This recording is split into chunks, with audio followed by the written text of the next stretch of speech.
So one thing that you notice, one thing that you wonder. I notice there's a lot of letters. Kayla?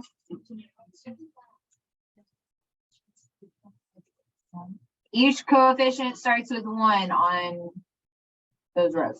Okay, Paris?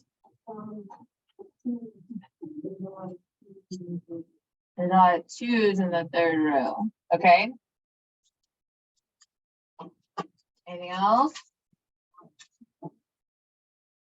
Do you wonder how they got all these numbers? Yeah. Okay, cool. So Pascal's triangle. I'm going to go ahead and give you like the shortened version of this. What it does is it helps us with multiplication to make our lives a little bit easier. Okay. So instead of taking a plus b, raising it to the 4th power, remember this means this right here means that you would multiply a plus b 4 times. Now, if I asked you to actually multiply all that junk out, you would be like, Coach, it's going to take forever, right? Because you would have to multiply these 2 guys together and these 2 guys together. And then whatever you get from that, you would have to multiply those 2 things together. And it would take 5 million years. When in actuality, you would just get this guy. That makes sense? Okay. So the numbers. Let's talk about how, like, why do we have a triangle over here? So really quick. 1s are going to always be on the outside. Okay. Now, how you get the numbers on the inside is you're going to add the numbers that are above it to get the next number. So 1 plus 2 is going to give us 3. 2 plus 1 is going to give us 3. 1 plus 3 is going to give us 4. 3 plus 3 is going to give us 6, etc. Oh, wait, hold on a second. So you're going to add the 2 numbers that are above it to get the number below. So the number like that's in between, you're going to add the ones above it. That makes sense? And then 1s are going to go on the outside. Okay. So what is the connection between the binomial expansion and Pascal's triangle? Well, we already talked about the fact that we're going to use it to help us actually multiply. But what you're going to do is when you do binomial expansion, you're going to look at this number up at the top. That number is 3, right? Okay, we're going to go to the 3rd row in Pascal's triangle. Okay, that means that we're going to use these numbers to help us. How many numbers are there in that row? Okay, so we're going to make 4 columns and 3 rows. Look at my awesome box. So pretty. Okay, so we made 4 columns and 3 rows with a box. The reason why we have 4 columns is because there are 4 numbers in that 3rd row. Okay, the reason why we're using that 3rd row is because of the exponent.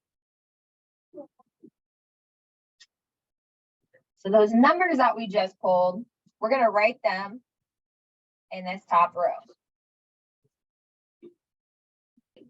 So now what you're going to do is we're going to take this first term that you got, and we're going to raise it to the 3rd power. And then we're going to raise it to the 2nd power. And then the 1st power, and then the 0 power. So notice how we went in a descending exponent order. Okay. We're going to take the next term that we have up here, and we're going to raise it to the 0 power, 1st power, 2nd power, 3rd power. So that's how we went ascending. Okay. Again, this row is going up. This one is going down.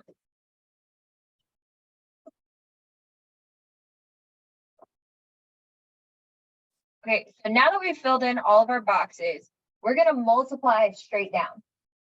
Okay, so we're going to multiply 1 times x to the 3rd times 5 to the 0 power.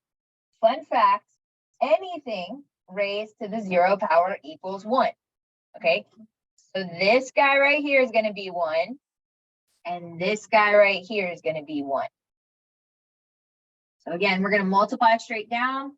1 times x to the third times 1 is going to give me x to the third. 3 times x squared times 5 to the first is going to give us 15 x squared. 3 times x to the first times 5 to the second power is going to give us 75x. And 1 times 5 to the third, 125. 5 times 5 times 5. Someone correct me. Okay, cool.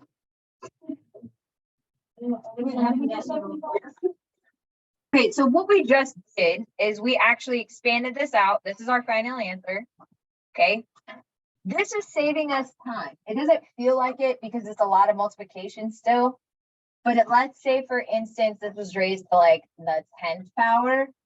I would much rather do 10 multiplication columns. I'm sorry, 11 multiplication columns than potentially like 25, right? And potentially mess it up a little bit more. So before going across is the amount of the 3 going down so 3 is always going to be the number of rows. So going down is always going to be 3. The columns are going to represent whatever the exponent is plus 1 or whatever row number it is. Oh, okay. Yeah. So let's go ahead and get started on the next one. Okay, so go ahead and copy this down. It says expand 3x plus 2 raised to the 4th power. Now, this one has a 4 in the exponent. So that means that we're going to have this 4th row, which means we're going to have 5 columns and 3 rows.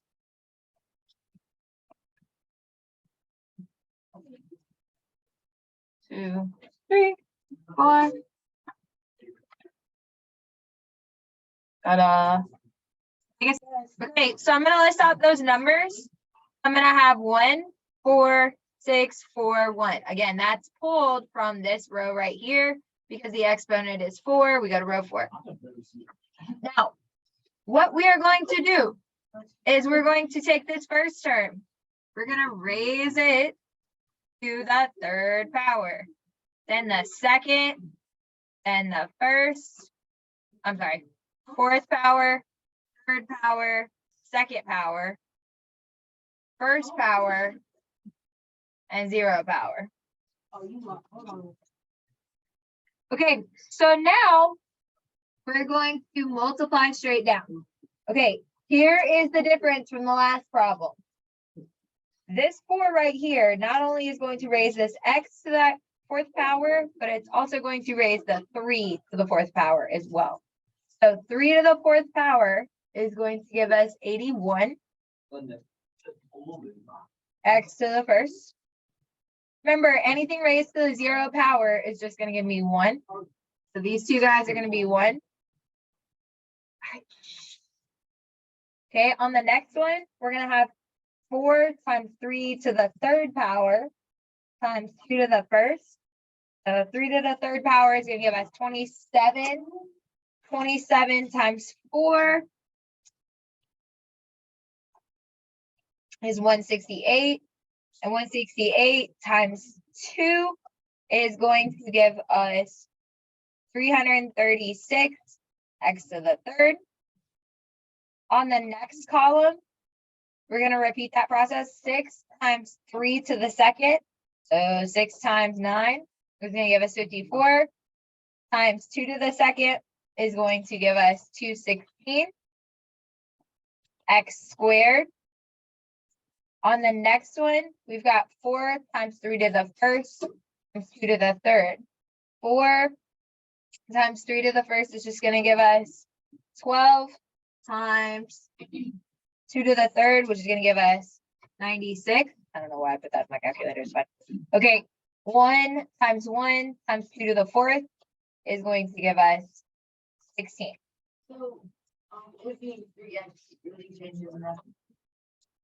3x doesn't change really anything, except you're just raising it to that exponent.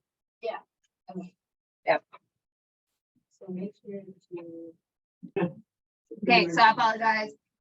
Fixing that second term is 216, not 336. Okay, I did.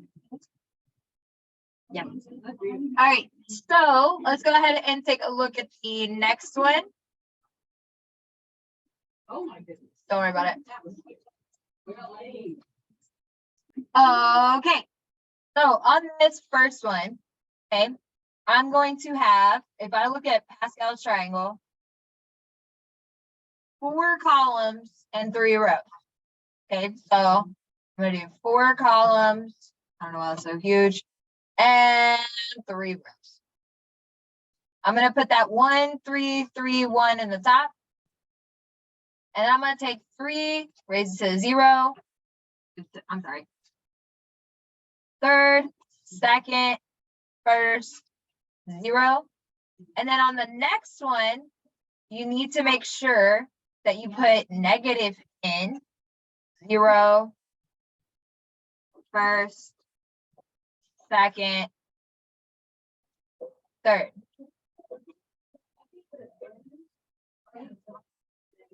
That's okay. You should get the same thing. Yep. Now, when I multiply down, I'm going to get 27 minus 27 in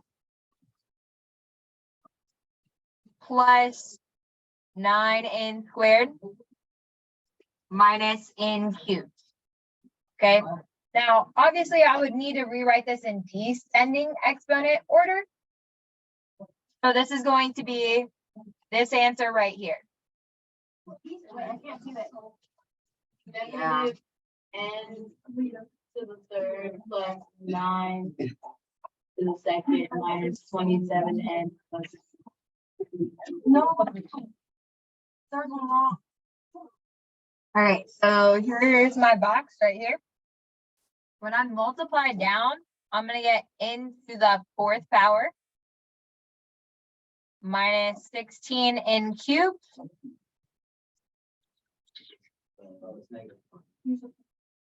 Yeah. The 4 is negative because it has a negative out front.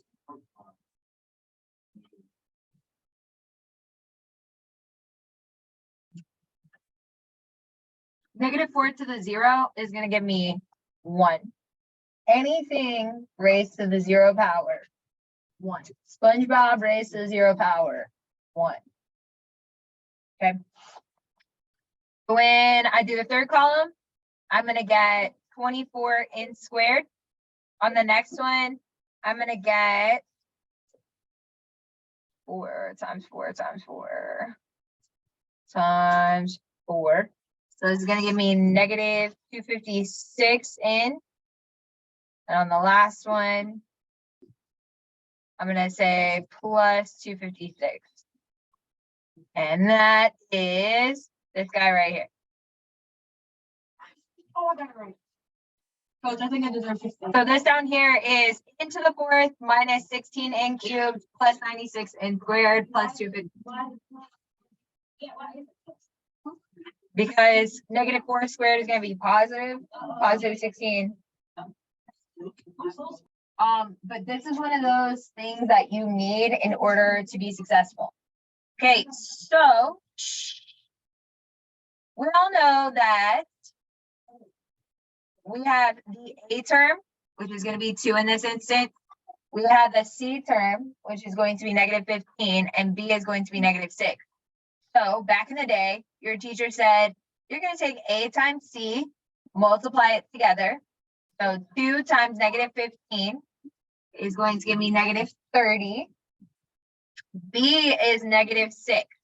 So you need to tell me what 2 numbers can I multiply together to get me negative 30, but add together to get me negative 6? What can I add together to get me negative 30?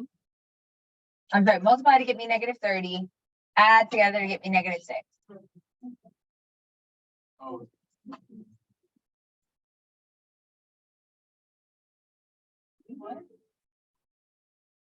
multiply to get me -30, add to get you -6. Something dealing with 6.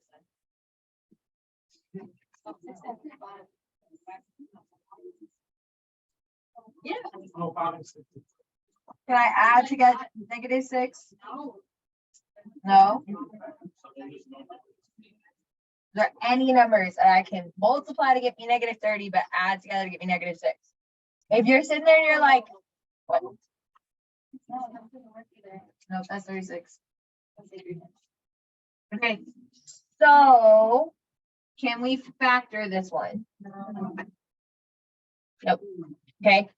So we're gonna leave this guy alone. Looking at the next one, we're gonna do the same thing. This is not factorable. Okay, now we could solve that one, but that's not what they asked us for. Now over here, we're gonna do A times C, and so that's gonna give me -16. There is no B, so what two numbers can I multiply together to get me -16, but add together to get me 0?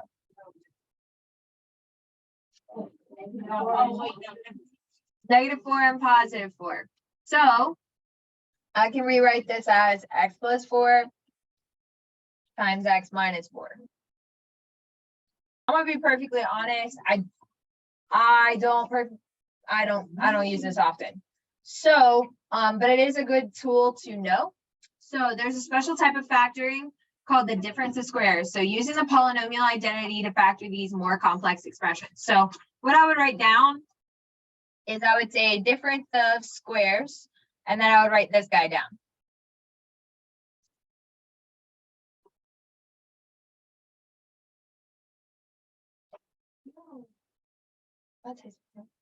Okay.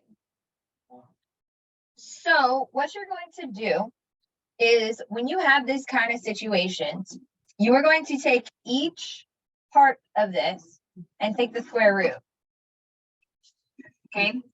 So what is the square root of x to the 4th? The square root. Yep. I'm not going through. Go ahead. X squared. You're gonna have x squared on this first one. And what's the square root of 81? 9. So we're gonna have an x squared plus 9, and then we're gonna also have an x squared minus 9. Okay. On the second one, we're gonna take the square root of both of these. What's the square root of 4? Okay. So 2, and then we're gonna have the square root of x to the 4th, which is gonna give me x squared. What's the square root of 64? Okay, so we're gonna have a +8, and then we're gonna have a -8. I just work here. So we're gonna take the square root of x to the 6th. What is that gonna give us? X to the 3rd. Yep. Okay. When we take y to the 4th, and we take the square root, what is that gonna give us?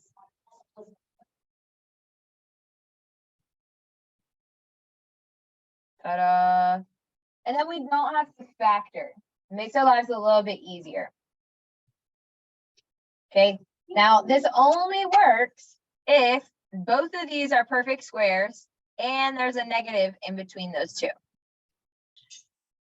So use the completed area models to generate two polynomial identities. So basically what I want you to get from this is this.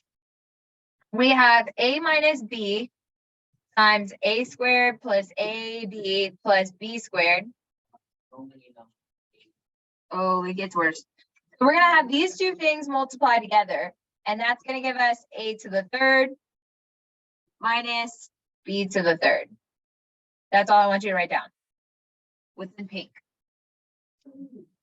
Okay, the reason why this works is because when you multiply these two things together, notice how this stuff cancels out because it's the same thing, just opposite sides. So we're left with a cubed minus b cubed. I want you to just write the pink stuff up at the top.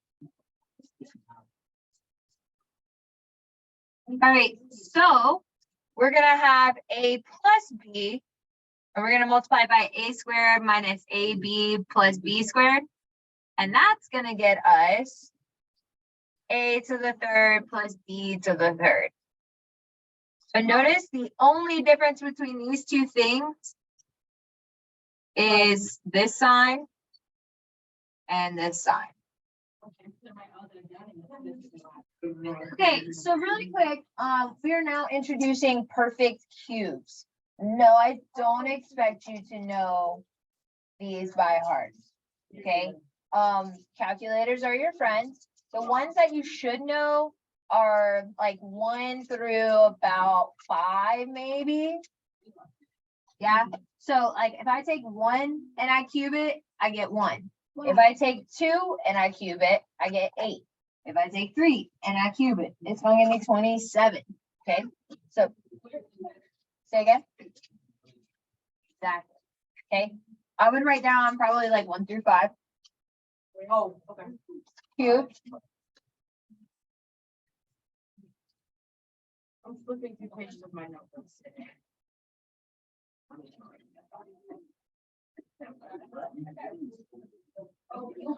Right. So, like why? What's the purpose? And what you're gonna do is you're gonna use the acronym SOAP. Okay, so same. You're gonna keep the same sign as what you got here. Opposite, which is gonna be right here. And then this last one is always plus. Okay, so I would take a second, I would write this down. Again, we're gonna go through some problems so that you can actually understand what this means. We're gonna take the cubic root of these. So if I took the cubic root of these, I would get x. And I want to think of a number that can multiply itself 3 times and get 8. So what number is that going to be? 2. Okay, so this is going to be x plus 2 on the outside. And we're going to multiply that by, and looking at that previous page, looking back at this guy, what we're trying to do is we're trying to take this, which is what they gave us, and break it down into this. Okay, so I'm going to rewrite this up at the top so that you can see.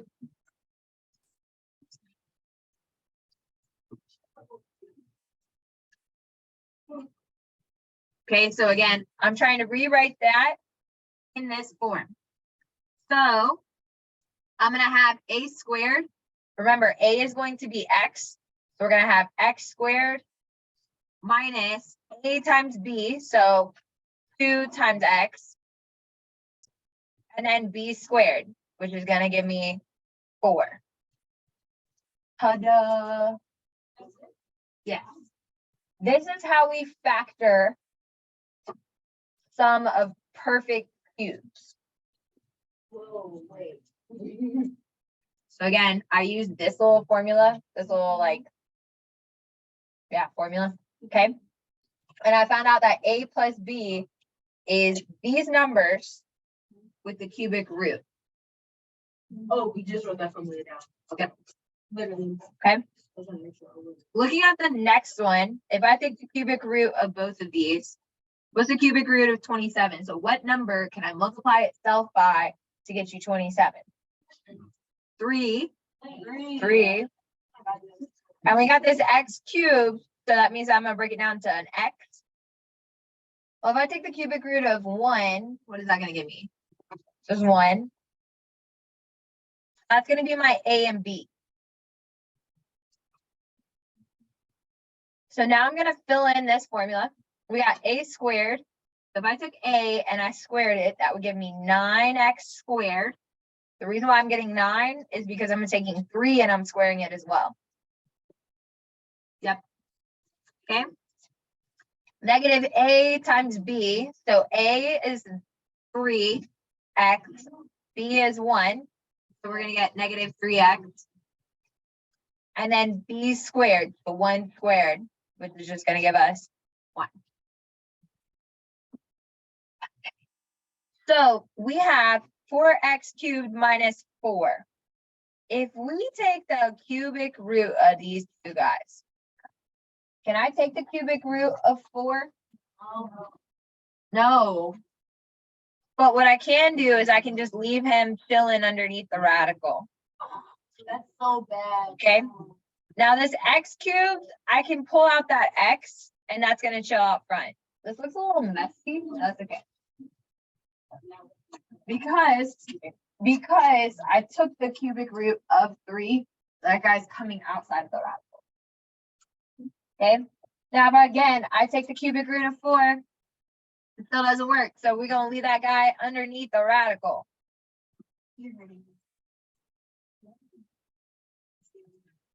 Okay, on the next one, we got a squared. So I'm gonna take a, I'm gonna square it, that's gonna give me x squared. The cubic root of 4 squared. Plus the cubic root of 4 times the cubic root of 4. That's gonna give me the cubic root of 16. Yep. And then you're gonna take the cubic root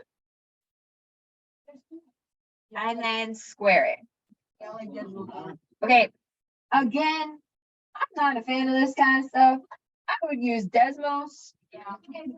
Don't be doing nothing crazy like this. Okay, you're also probably not gonna see it written like this because it just looks messy. It's just messy. This is like a poorly written problem. Yep.